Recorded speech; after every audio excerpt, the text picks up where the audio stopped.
21-point lead now for the shotgun Sheilas. Legals have been doing a great job in the past few jams, getting things done and putting some points on the board. Little Red Wrecking Hook with the star now.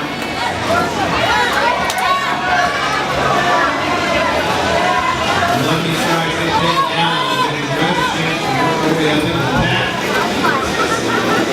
Referees watching to make sure that that pack doesn't get too spread out.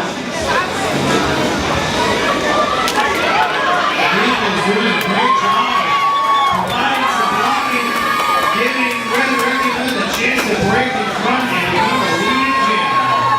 And Little Red Wrecking Hook, where you usually see blocking, doing a great job jamming. She's moving around that track. A lot has to be said for the defense of the Love Legals. Firewire in particular. Firewire, one of those great defensive-minded players as well as an offensive-minded player.